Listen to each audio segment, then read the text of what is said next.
नमस्कार, आप देख रहे हैं सागर न्यूज। मैं राम सागर मिश्रा। खबरों के लिए आपको ले चलते हैं महाराजगंज, जहां पहुंचे प्रभारी मंत्री दयाशंकर उर्फ दयालु। जिलाधिकारी ने पुष्प गेट भेंट कर किया स्वागत। तत्पश्चात गांव में बदलती तस्वीर, प्रभारी मंत्री ने किया निरीक्षण, ग्रामीणों से किया सीधा संवाद।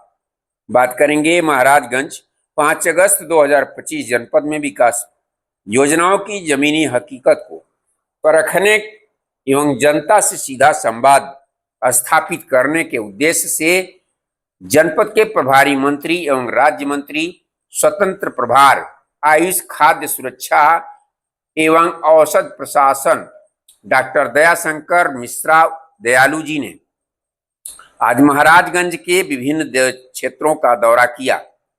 उन्होंने परियोजनाओं का निरीक्षण कर संबंधित अधिकारियों को आवश्यक दिशा निर्देश दिए और ग्राम सिमरा चंदौली में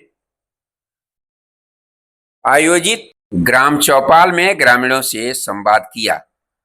निरीक्षण की शुरुआत एटीएस सर्वोदय धनेवा धनई से हुई, जहां निर्माणाधीन कार्यों का जायजा लेते हुए प्रभारी मंत्री ने कार्यदायी संस्था यूपी सिडको को निर्देश दिया कि शेष कार्यों को शीघ्र पूर्ण किया जाए और लघु कर्मियों को भी दुरुस्त किया जाए।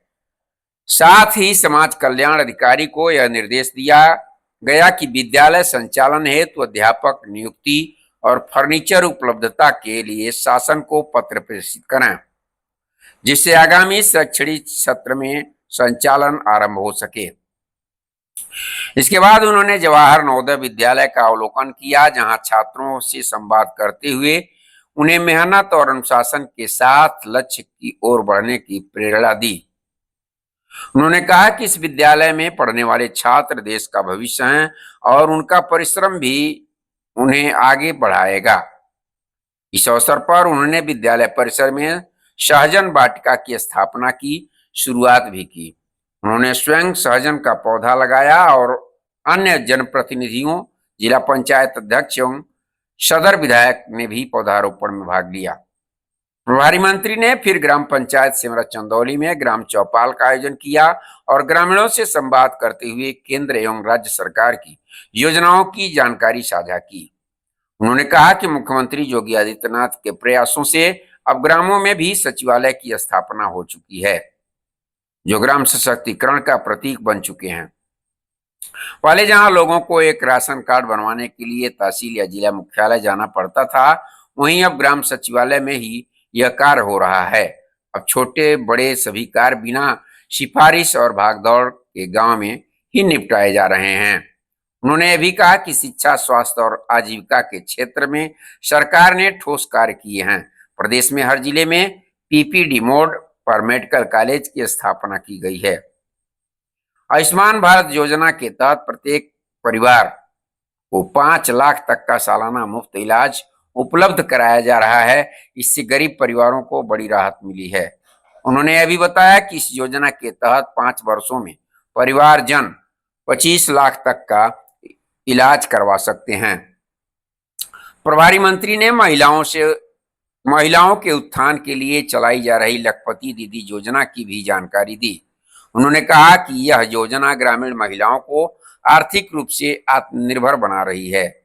साथ ही उन्होंने आवास, पेंशन, मुफ्त राशन, आयुष्मान कार्ड जैसी योजनाओं की सराहना करते हुए कहा कि यह सबका साथ, सबका विकास के संकल्प को साकार कर रही है।